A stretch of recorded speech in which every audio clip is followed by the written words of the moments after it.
Did you know that Sean "Puffy" Combs was fired from his first movie for being too difficult? Or that 3 future Marvel superheroes appeared in the same 1991 rom-com?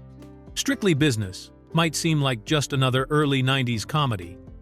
But behind the scenes lurked mysterious co-directors, multiple title changes, lawsuits over unpaid music rights, and a future media mogul's disastrous film debut plus secrets that connect this forgotten gem to hip-hop royalty and Hollywood legends in the most unexpected ways. Fact 1. Sean "Puffy" Combs got fired.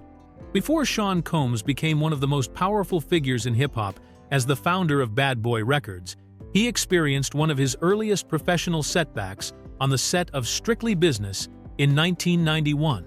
The future music mogul, who was known at the time as Puff Daddy, was actually fired from the film for being what producers called too difficult to work with. At this point in his career, Combs was still finding his footing in the entertainment industry. He had been working as an intern and then an A&R executive at Uptown Records under Andre Harrell, who served as executive producer on Strictly Business.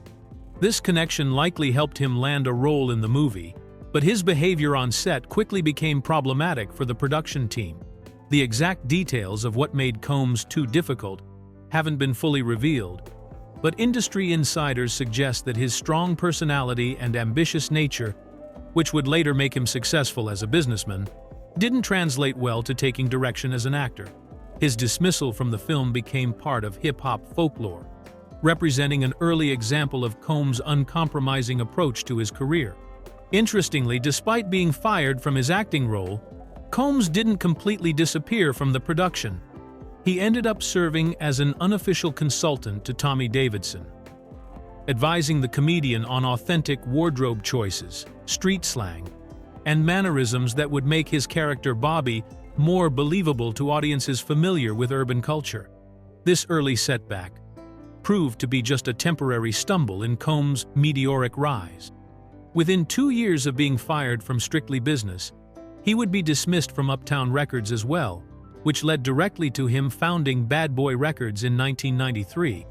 The label would go on to launch the careers of artists like the Notorious B.I.G. and make Combs one of the wealthiest figures in entertainment history. Fact 2. 3 Marvel heroes in one movie. Long before the Marvel Cinematic Universe became a global phenomenon, 3 actors who would later become iconic superhero stars appeared together in the same romantic comedy from 1991. Strictly Business brought together Halle Berry, Samuel L. Jackson, and Sam Rockwell in what would prove to be an incredible coincidence of casting that no one could have predicted at the time. Halle Berry played Natalie, the beautiful club promoter who becomes the object of affection for the main character. At this early stage of her career, Berry was just beginning to make her mark in Hollywood, having appeared in a few television roles and smaller films. She would later go on to portray Storm, the weather-controlling mutant in the X-Men film franchise, starting with the first movie in 2000. Samuel L. Jackson appeared in a supporting role as Monroe, the tough mailroom supervisor who gives the main characters a hard time at their office job. This was well before Jackson became one of the most recognizable faces in cinema, and decades before he would take on the role of Nick Fury, the eye-patch-wearing director of SHIELD, who appears throughout the Marvel Cinematic Universe films. Perhaps most surprising of all is Sam Rockwell, who played Gary, a minor character described as a St. John's University graduate who gets promoted within the company. Rockwell was virtually unknown at this point in his career, making small appearances in independent films. He would eventually become the villain Justin Hammer in Iron Man 2, playing the rival weapons manufacturer who tries to compete with Tony Stark's technology. What makes this casting coincidence even more remarkable is that all 3 actors would go on to play significant roles in superhero films, with Berry and Jackson becoming major figures in their respective franchises. At the time of filming Strictly Business, the idea of a connected Marvel movie universe was still decades away from becoming reality. Fact 3. The mysterious missing co-director. One of the most puzzling mysteries surrounding Strictly Business involves a director who was supposed to helm the film but somehow disappeared from the project entirely. Rolando Hudson was originally announced as the director of the movie in early trade publications, but when the film was actually released, Kevin Hooks received sole directing credit with no mention of Hudson anywhere in the final credits. The Los Angeles Times announced in January 1991 that principal photography would begin in mid-March of that year, specifically naming Rolando Hudson as the director of what was then called Go Beverly. The article described it as Tommy Davidson's feature film debut and confirmed Hudson as the person who would be guiding production. This wasn't just a rumor or speculation, but an official announcement in one of Hollywood's most respected industry publications. However, somewhere between that announcement and the film's completion, Hudson vanished from the project completely. Kevin Hooks, who had previously worked primarily in television, stepped in to direct the movie. The strange part is that Hudson receives absolutely no credit in the final film, not even as a co-director or in any other capacity that might explain his involvement in the early stages of production. Industry records show that the film went through several changes during pre-production and filming, including multiple title changes and script revisions. It's possible that Hudson was replaced due to creative differences with the producers or studio executives, or perhaps there were scheduling conflicts that prevented him from completing the project. However, no official explanation was ever given for why Hudson disappeared from what seemed to be his directing assignment. This type of behind-the-scenes shakeup isn't entirely uncommon in Hollywood, but what makes Hudson's situation particularly mysterious is the complete absence of any public explanation or acknowledgement of what happened. Most director changes are accompanied by press releases or industry reporting, but Hudson's departure from Strictly Business has remained unexplained for over 30 years. Fact 4. Triple title changes during production. The movie that audiences eventually came to know as Strictly Business went through an unusually confusing series of title changes that reflected the evolving focus of the story during production. What started as one concept transformed into something completely different by the time cameras stopped rolling. And the shifting titles tell the story of a film trying to find its identity. The project began life with the working title Go Beverly, which was announced in trade publications as early as January 1991. This original title suggested that the story might have been focused on a different character, or perhaps had a completely different plot structure than what audiences eventually saw. The name Beverly doesn't correspond to any major character in the final film, indicating that significant story changes were happening even before filming began. By April 1991, when principal photography actually started, The Hollywood Reporter noted that the film had acquired a new working title, Go, Natalie. This change made much more sense given the final story, since Natalie is the name of Halle Berry's character, the club promoter who becomes the romantic interest that drives the entire plot. The shift from Go Beverly to Go Natalie suggests that the filmmakers had decided to center the story more around the pursuit of Berry's character. However, even Go Natalie wasn't destined to be the final title. Somewhere during post-production, the decision was made to rebrand the film once again, this time as Strictly Business. This final title reflected the workplace comedy elements of the story and the contrast between the corporate world and street culture that formed the movie's central theme. The multiple title changes weren't just simple marketing decisions, but rather indicated deeper changes happening to the script and story focus throughout the production process. Each title represented a different emphasis on what the filmmakers thought the movie should be about, from an unknown Beverly to the romantic pursuit of Natalie to the broader themes of business and social class. Fact 5. Jodeci's pre-fame movie cameo. One of the most perfectly timed cameos in movie history features the R&B group Jodeci appearing as the house band at Lola's nightclub in Strictly Business, filmed just months before they would explode onto the music scene and become one of the biggest acts of the 1990s. The group appears in the film performing live music during the club scenes, completely unknown to most audiences at the time, but destined for massive success. Jodeci was formed in 1989 by two sets of brothers from North Carolina, but they were still struggling to make their mark in the music industry. when Strictly Business was being filmed in early 1991. The group had been signed to Uptown Records, the same label that executive producer Andre Harrell founded, which explains how they landed their small role in the movie. At this point, they were just another promising act on Harrell's roster, not yet the superstars they would soon become. The timing of their appearance in Strictly Business couldn't have been more perfect from a historical perspective. The movie was filmed in the spring of 1991, and Jodeci's debut album, Forever My Lady, was released in May of that same year.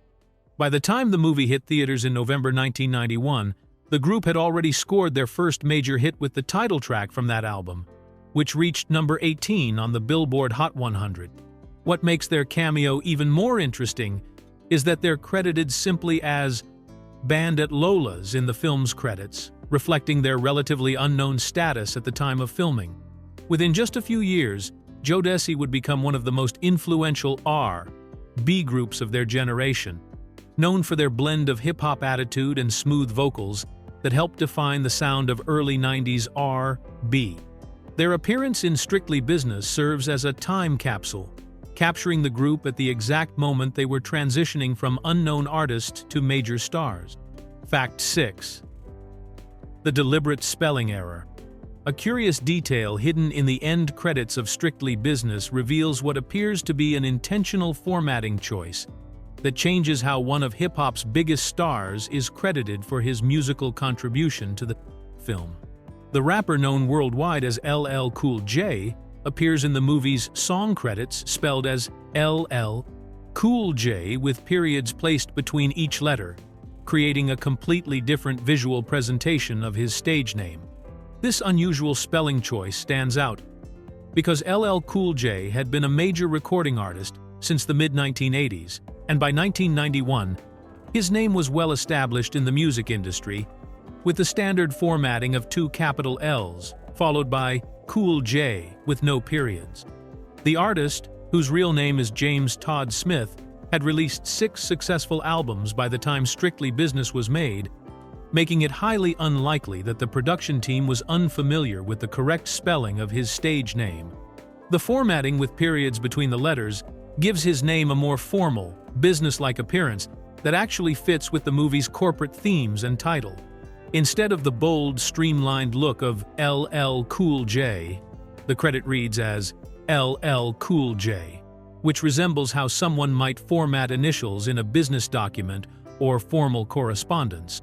What makes this detail even more intriguing is that it appears to be the only instance where a major artist's name is altered in this way throughout the credits.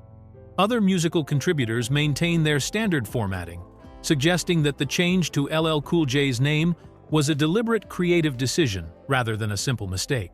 The song that features LL Cool J's contribution is part of the film's hip-hop heavy soundtrack, which was released by Uptown Records and reached number 64 on the top R&B and hip-hop albums chart. Whether the formatting change was requested by the artist himself, mandated by his record label, or chosen by the film's production team remains unclear, but it creates a subtle visual connection between the rapper's credit and the movie's business-focused storyline. Fact 7. Samuel L. Jackson's credit confusion. In one of the most unusual credit decisions in Strictly Business, the actor who would later become one of Hollywood's most recognizable stars appears in the film's credits simply as Sam Jackson, completely dropping the middle initial L that has become his signature throughout his career. This simplified version of his name creates a strange disconnect for modern viewers who know him exclusively as Samuel L. Jackson from his countless blockbuster films.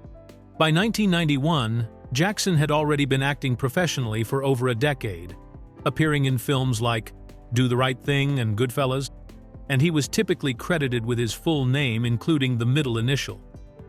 The L stands for Leroy, his actual middle name, and Jackson has used this formatting consistently throughout most of his career to distinguish himself from other actors with similar names in the entertainment industry. What makes this credit particularly puzzling is that Jackson plays Monroe, the tough mailroom supervisor who gives the main characters a hard time at their office job. It's a supporting role that showcases the intensity and commanding presence that would later make him famous, but his credit doesn't reflect the professional name he was already using in other projects during the same time period. The decision to drop the middle initial might have been made by the film's production team or possibly by Jackson himself, for reasons that remain unclear.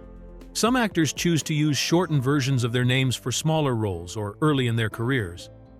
But Jackson was already established enough that this seems unlikely to be the explanation.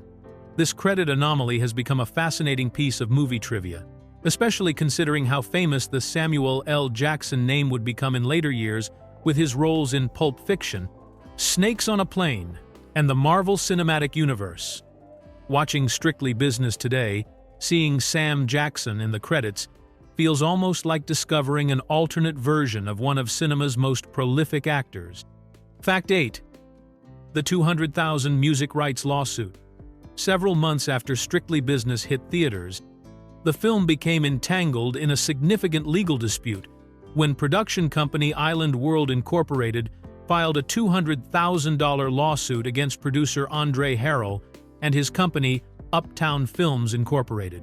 The lawsuit, filed in March 1992 according to Hollywood Reporter records, alleged that Harrell had failed to properly secure music rights and had not paid required licensing fees and royalties for some of the songs used in the movie.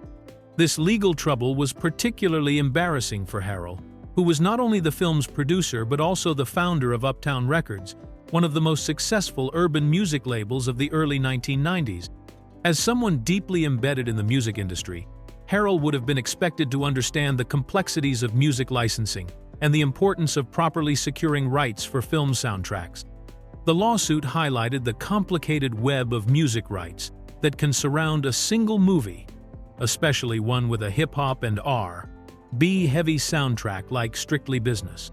The film featured contributions from major artists including LL Cool J, Heavy D, and several acts from Harrell's own Uptown Records roster, which made the licensing situation even more complex, since Harrell wore multiple hats as both film producer and record label executive.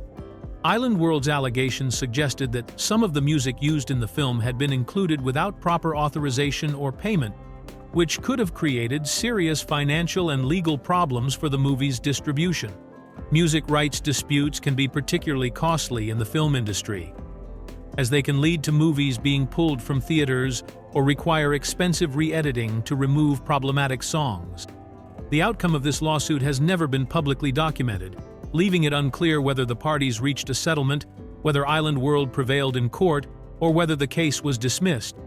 However, the fact that such a substantial lawsuit was filed demonstrates the serious nature of the alleged music rights violations. Fact 9. In Living Color cast reunion, Strictly Business inadvertently created an unofficial reunion of cast members from In Living Color, the groundbreaking sketch comedy show that was revolutionizing television at the exact same time the movie was being made.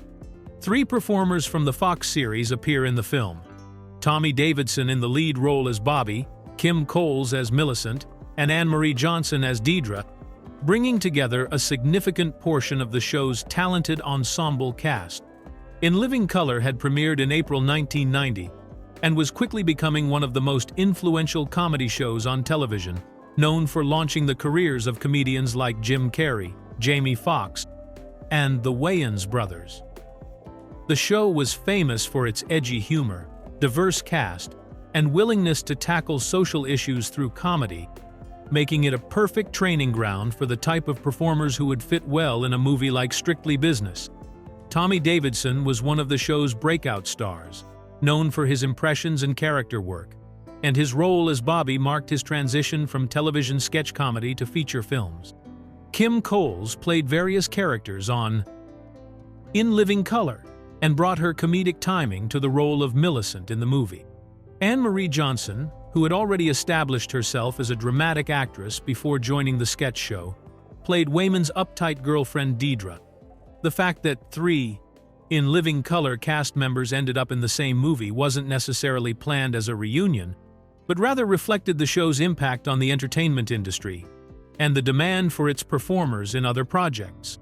The timing worked out perfectly since In Living Color was filmed in Los Angeles while Strictly Business was shot in New York, allowing the actors to work on both projects during the same period. This casting coincidence gave Strictly Business an extra layer of comedy credibility, since audiences already knew these performers could deliver laughs from their television work. Fact 10. Puffy's behind-the-scenes style consultant. In one of the most unusual arrangements in Hollywood history, Sean Combs managed to stay involved with Strictly Business even after being fired from his acting role, transforming from a dismissed cast member into an unofficial style and authenticity consultant for the production. Despite his termination for being too difficult, Combs continued working behind the scenes to help Tommy Davidson develop a more believable portrayal of his streetwise character Bobby. This unexpected second role came about because the filmmakers recognized that Combs, despite his problems as an actor, possessed exactly the kind of urban credibility and cultural knowledge that Davidson needed to make his performance authentic.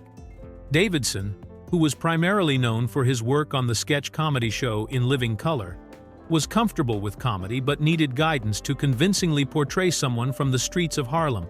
Combs took on the responsibility of advising Davidson on everything from wardrobe choices to the specific slang and mannerisms that would make Bobby feel like a real person rather than a television comedian playing a role. This included teaching Davidson how to dress in authentic street fashion, how to carry himself with the right attitude, and how to use language and expressions that would ring true to audiences familiar with urban culture. The arrangement demonstrated Combs' determination to remain connected to the project despite his earlier dismissal, and it showcased his early understanding of the importance of authentic representation in entertainment. Even at this early stage of his career, Combs recognized that getting the cultural details right was crucial for the film's success with its target audience. This behind-the-scenes consulting work also revealed Combs' ability to separate his personal setbacks from professional opportunities, a skill that would serve him well throughout his later career as he built his entertainment empire. Rather than walking away entirely after being fired, he found a way to contribute his expertise and maintain his connection to the production. Fact 11. Halle Berry's Bo Derek moment. The filmmakers of Strictly Business made a deliberate decision to give Halle Berry a glamorous introduction that directly mimicked one of the most famous entrance scenes in movie history, borrowing the slow-motion photography technique that made Bo Derek unforgettable in the 1979 romantic comedy, End Quote. This cinematic homage was designed to establish Berry's character, Natalie, as the ultimate object of desire that would drive the entire plot forward. Bo Derek's beach running scene in 10 had become a cultural phenomenon and established the template for how to introduce a beautiful woman in movies, using slow-motion cinematography to emphasize every detail and create an almost dreamlike quality that represented the male protagonist's instant infatuation. The technique was so effective that it became a standard approach for romantic comedies and dramas throughout the 1980s. When Berry makes her first appearance as Natalie in Strictly Business, the camera employs the same slow-motion approach, complete with careful attention to lighting and composition that emphasizes her beauty and creates the immediate impact necessary for the story. The scene needed to convince audiences that Joseph C.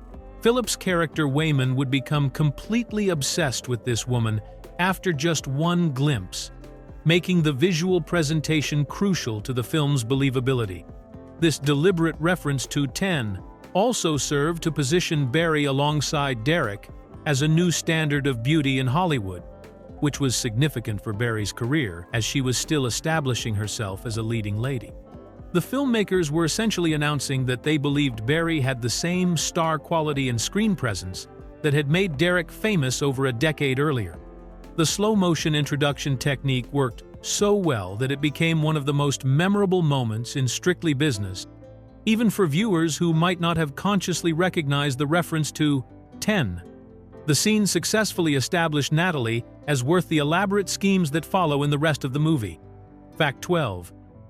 The computer screen continuity error. One of the most ironic continuity mistakes in Strictly Business involves the character who should have been least likely to make such an error, creating a perfect example of how even the most careful productions can overlook important details. Wayman, the meticulous and detail-oriented businessman played by Joseph C. Phillips, is shown using his computer to manage his daily schedule. But the names of the two most important women in his life are actually misspelled on his agenda screen. The character of Wayman is established throughout the movie as someone who takes his professional responsibilities extremely seriously, organizing every aspect of his work life with precision and attention to detail. He's the type of person who would be expected to spell names correctly, especially the names of people he interacts with on a daily basis, making this computer screen error particularly noticeable to viewers who pay attention to such details. The misspellings appear on Wayman's computerized daily agenda, which shows appointments and reminders for his busy schedule as a real estate executive. Both his secretary's name and his girlfriend Deidre's name are incorrectly spelled on the screen, despite the fact that these are two people he works and lives with regularly, and would presumably know how to spell their names correctly. This type of continuity error often happens when prop departments or set decorators create computer screens and written materials without carefully checking the spelling against the official character names in the script. In the early 1990s, computer graphics for movies were often created separately from the main production, and might not have gone through the same level of review as dialogue or major visual elements.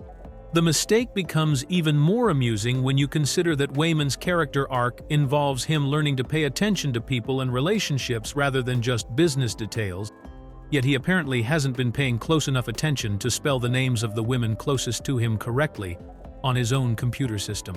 Fact 13. Limited release strategy backfired.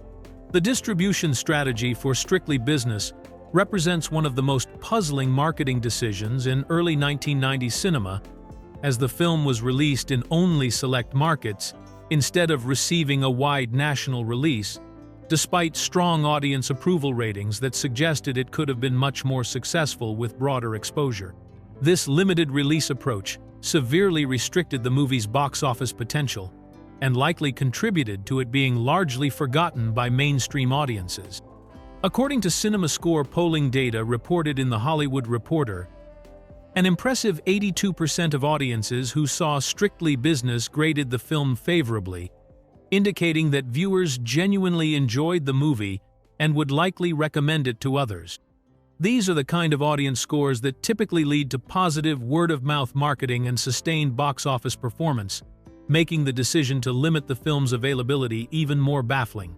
The movie opened on November 6, 1991 in Los Angeles and November 8 in New York City, but it was not given the wide release treatment that most studio comedies received during this period. Instead, it was made available to what industry sources described as a selected audience, which meant that many potential viewers across the country never had the opportunity to see the film in theaters. This limited release strategy was particularly damaging for a comedy that relied on contemporary cultural references and featured popular television personalities like Tommy Davidson from In Living Color. The timing was perfect for a wider release, as Davidson's sketch show was at the height of its popularity and could have driven significant audience interest if more people had been able to see the movie. The restricted distribution meant that Strictly Business never had the chance to build the momentum that successful comedies need to become cultural touchstones. Even with strong audience approval ratings, the film couldn't overcome the fundamental problem of simply not being available in enough theaters to reach its potential audience. Fact 14. The Sidney Poitier insult reference. One of the most culturally loaded moments in Strictly Business occurs when Tommy Davidson's character Bobby calls Joseph C. Phillips' character Wayman Sidney Poitier, but the reference is delivered as a cutting insult rather than a compliment, highlighting complex issues about Black identity and social class that were central to the film's themes. This seemingly positive comparison to one of Hollywood's most respected Black actors was actually meant to criticize Wayman for being too disconnected from authentic Black culture. Sidney Poitier had been a groundbreaking figure in Hollywood since the 1950s. becoming the first black actor to win an Academy Award for Best Actor in 1964 for his role in Lilies of the Field. By 1991, he was widely respected as a dignified performer who had broken significant barriers and paved the way for other black actors in an industry that had historically excluded them. However, by the early 1990s, some critics within the black community viewed Poitier's screen persona as overly assimilated and removed from the realities of contemporary black urban life. His characters were often seen as non-threatening to white audiences, which some argued came at the cost of authentic representation of black experiences and struggles. When Bobby uses Sidney Poitier as an insult toward Wayman, he's essentially calling him an Uncle Tom, or suggesting that Wayman has become so focused on fitting into the white corporate world that he's lost touch with his own cultural roots. The comparison implies that Wayman, like Poitier's characters, is too proper, too accommodating, and too eager to please white authority figures. This reference perfectly captures the film's central conflict about class divisions within the black community and questions about what constitutes authentic black identity. The fact that calling someone by the name of a celebrated black actor could be intended as an insult reveals the complicated cultural tensions that Strictly Business was attempting to explore through its comedy. Fact 15. Port Authority Ventilation Building Location. Among the various New York City locations used in Strictly Business, one of the most peculiar choices was the entrance to the Port Authority of New York and New Jersey Ventilation Building, which served as a key filming location despite being an incredibly unusual backdrop for a romantic comedy. This industrial facility, designed purely for functional purposes rather than aesthetic appeal, represents one of the more unexpected location decisions in the movie's production. The Port Authority Ventilation Building is exactly what its name suggests: a utilitarian structure built to house the massive ventilation systems that keep air flowing through the tunnels and transportation infrastructure managed by the Port Authority. These buildings are typically stark, concrete structures with minimal architectural decoration, designed for efficiency rather than visual appeal, making them an odd choice for a movie that was trying to showcase the glamorous side of Manhattan business and nightlife. Most romantic comedies of the early 1990s chose iconic New York locations that would enhance the visual appeal of their films, such as Central Park, the Brooklyn Bridge, or upscale Manhattan neighborhoods that could provide an attractive backdrop for romantic scenes. The decision to film at a ventilation building entrance suggests that the production team was either working with a very limited budget for location fees or was deliberately seeking out grittier, more realistic urban settings. The choice also reflects the film's attempt to ground its story in authentic New York locations rather than the polished, tourist-friendly spots that appeared in most Hollywood productions. By using a working infrastructure building, the filmmakers may have been trying to emphasize the real, everyday aspects of city life that their characters would actually encounter. This location choice fits with the movie's overall approach of mixing corporate Manhattan settings with more down-to-earth urban environments, creating a visual contrast that mirrors the cultural differences between the main characters and their different approaches to navigating life in New York City.